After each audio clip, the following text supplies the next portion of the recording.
जय हिंद दोस्तों, और मैं फिर से स्वागत करता हूं मैं आप लोगों का आपके अपने चैनल लोन हेल्प इंडिया में। और आज की इस वीडियो में दोस्तों हम लोग बात करने वाले हैं multiple application loan, multiple bank loan, multiple credit card loan. यानी कि अगर आपने हर जगह से लोन लिया है, बैंक का, क्रेडिट कार्ड का या एनबीएफसी का पर्सनल लोन, हर जगह से आपके ऊपर हो चुका है, अभी ड्यू चल रहा है, अमाउंट भी काफ़ी बढ़ गया है, 2 लाख, 4 लाख, 5 लाख तक है, तो ये वीडियो आप लोगों के लिए है। आप लोग ये वीडियो देखेंगे और देख के निश्चिंत महसूस करेंगे। अगर आपके ऊपर कुछ ज़्यादा प्रेशर है तो वो प्रेशर मैं कम करने की कोशिश करूँगा इस वीडियो के माध्यम से।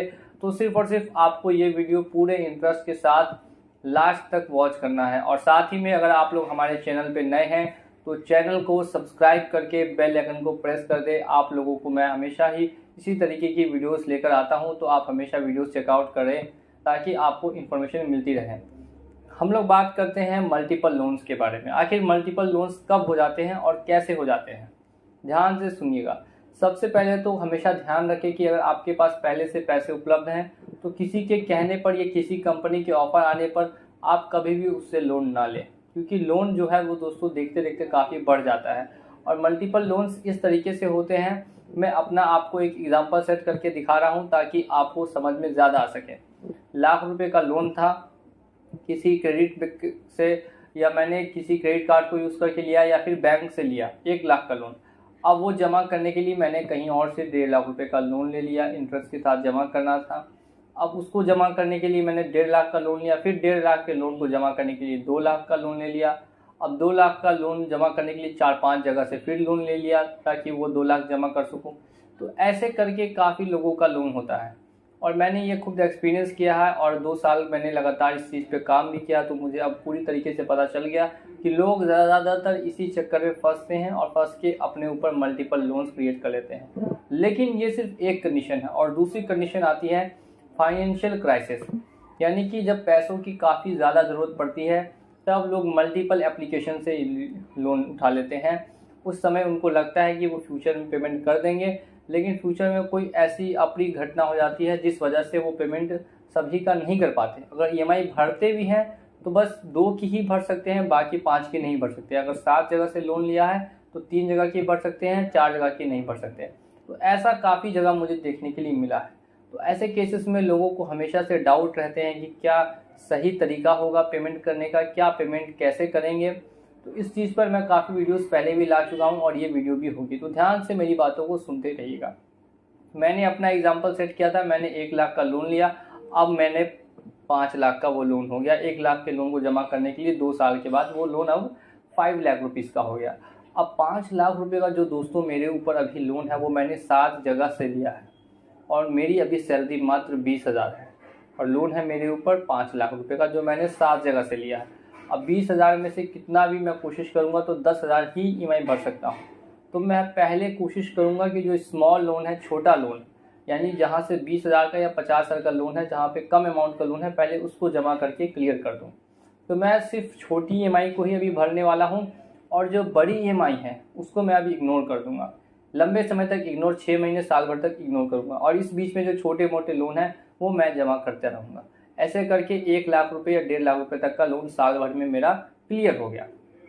अब 1 साल के बाद बाकी जो 4 लाख है उसका मुझे अब सेटलमेंट करना होगा, क्योंकि मेरी सैलरी इतनी नहीं है कि मैं सभी का फुल पेमेंट कर सकूं और कोई भी बैंक आपको 5-10 साल का समय नहीं दे सकता, या मुझे ही 5-10 साल का समय नहीं दे सकता। मैक्सिमम 1 ईयर्स तक का ही टाइम दे सकता है, इससे ज़्यादा का टाइम नहीं देता। तो अब जो बाकी के 4 लाख रुपए बचे उसका मुझे अब एट लास्ट सेटलमेंट करना ही पड़ेगा और कोई दूसरा तरीका नहीं है लोन को क्लोज करने का। इस बीच में कॉल्स आएंगी तो कॉल्स को इग्नोर बिल्कुल ही कर सकते हैं। नोटिस आएंगे तो नोटिस में सिर्फ ध्यान रखना है कि कहीं पर भी नोटिस में केस नंबर मेंशन किया हुआ ना मिले। 99% जो नोटिस आपके पास आते हैं वो फेक नोटिस होते हैं, नकली नोटिस होते हैं। वो सिर्फ और सिर्फ आपको रिमाइंडर देने के लिए होते हैं कि जो आपका ड्यू है वो आप जल्द से जल्द वापस पेमेंट कर दें।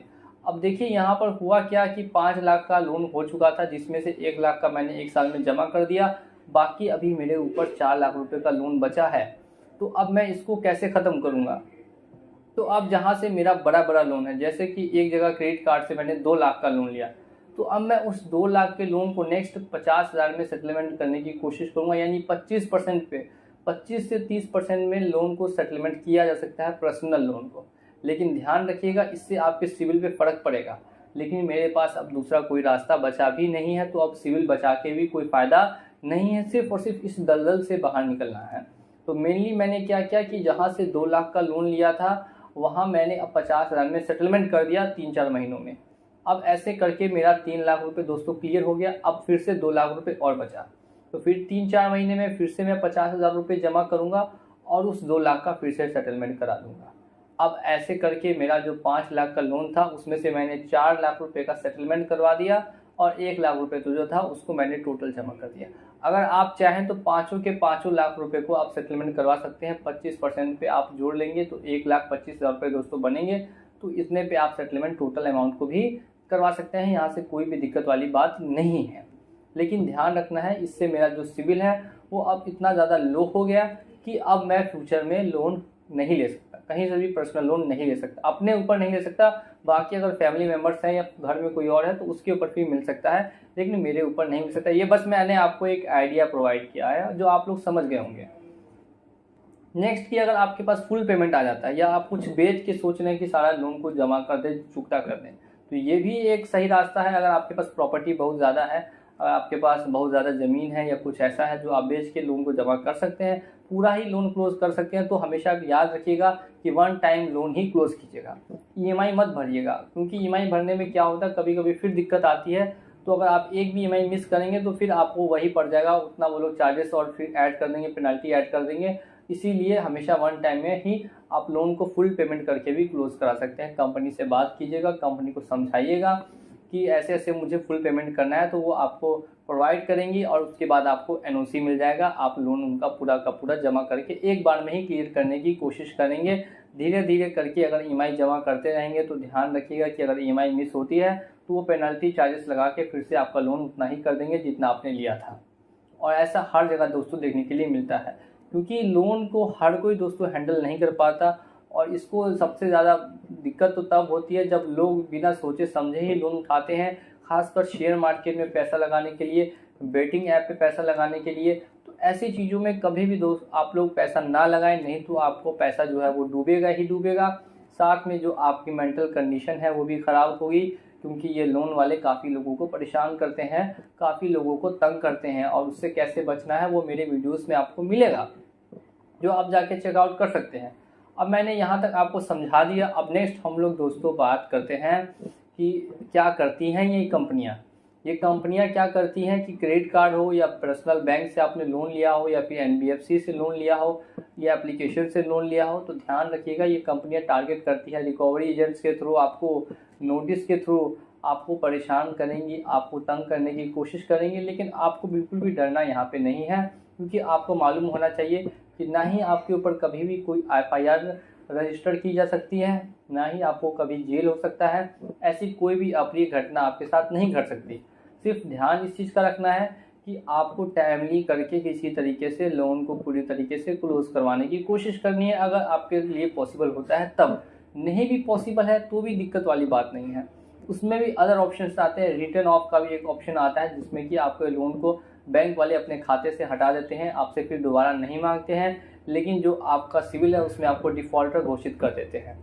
ऐसा भी होता है ये, और काफ़ी लोगों के साथ ऐसा हो भी चुका है। और ये होता है 2-2.5 साल बाद, जब 2-2.5 साल आप लोन का पेमेंट नहीं करेंगे तब। लेकिन ज़रूरी नहीं है कि वो NPA की रिकवरी नहीं करें, बैंक वाले NPA की भी रिकवरी करते हैं और कोशिश करते हैं वो पैसा भी उनको वापस मिले। तो सभी कंडीशंस पे हम लोगों ने आज के इस वीडियो में बात करी, और ये वीडियो भी ज़्यादा लंबा ना हो, इसीलिए मैं इस वीडियो को यहीं पर एंड कर दूंगा। और मैं उम्मीद करता हूं कि आप लोगों को समझ में आया होगा, और आप लोग ज़्यादा डरिए नहीं, बस मुझे फॉलो करते रहिए। मैं आपको टिप्स एंड ट्रिक्स हमेशा देता रहूँगा, इन्फॉर्मेशन और नॉलेज जो भी है वो शेयर करता रहूँगा आप लोगों के साथ। बस आप लोगों का इसी तरीके से सपोर्ट चाहिए और कुछ भी नहीं। चलिए चलता हूँ मैं आज के इस वीडियो में, और मिलूँगा आप लोगों से अगली वीडियो में बहुत जल्द। जय हिंद, जय भारत।